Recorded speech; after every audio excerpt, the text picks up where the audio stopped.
There are people in this world so hungry that good cannot appear to them except in the form of bread. Mahatma Gandhi.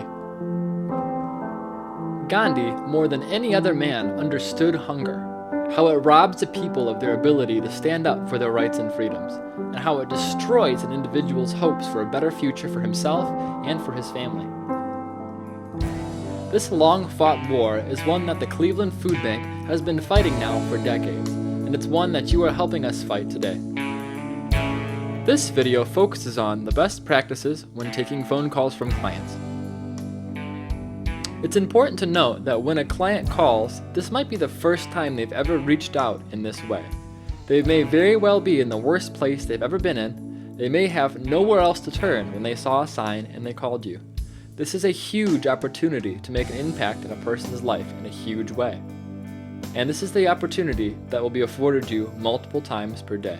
Knowing the great importance of what you do will help in managing the application process as well as your call volume.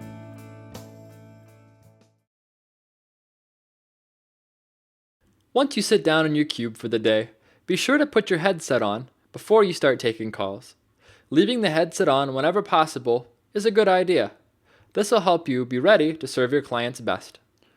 Once you are ready to start receiving calls, simply log into the queue on your phone. When a call comes your way, press the headset answer button and greet the client in a warm and friendly tone. There is no script.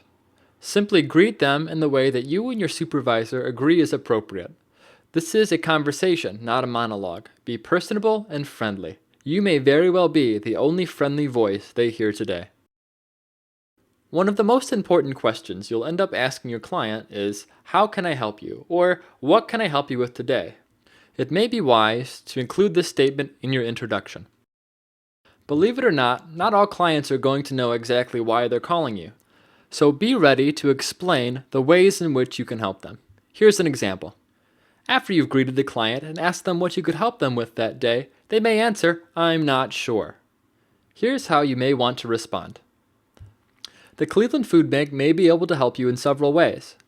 One way is we might be able to connect you with an agency pantry in your area so you can collect food. Also, we can do an application to Jobs and Family Services for Medicaid, food stamps, and other programs. How would you like to proceed? But most people will know exactly why they're calling. You'll receive all types of questions. Do your best to find the necessary information to answer those questions.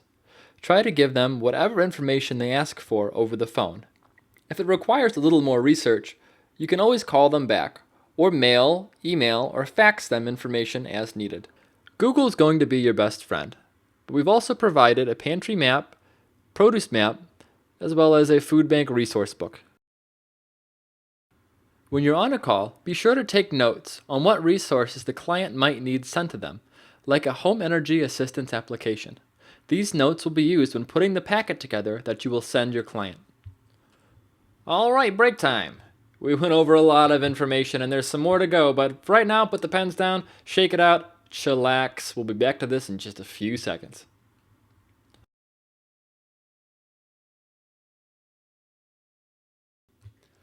Okay, break time's over. Let's get back to the books.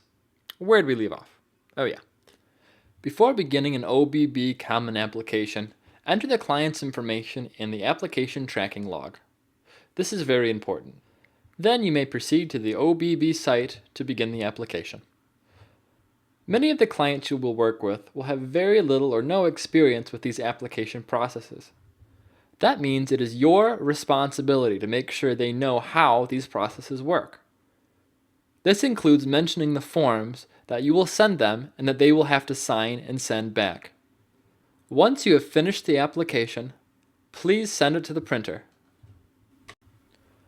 Once you've finished the call, collect the application off the printer and begin organizing the packet that you will mail to your client. If the phones are busy and another call comes in for you, simply paperclip the packet materials together and organize them later. Be sure to attach your notes to the materials so that you know what else to include in the packet. Alright, here's a list from the bottom up of what needs to be included in the packet. The resource sheet and other resource materials. the ODJFS follow-up sheet, copy of the application, media consent form, terms and conditions, authorized representative form, the cover letter, and a number 10 self-addressed envelope with postage. In sublimation, remember, clients' needs come first. No need is too small. Whether their electricity has been shut off or their dog needs food, you can find at least one resource for each of their needs. Above all, treat each client with respect. Again, you may be the first person to show them respect in a very long time. Most everything we went over in this video is merely a suggestion.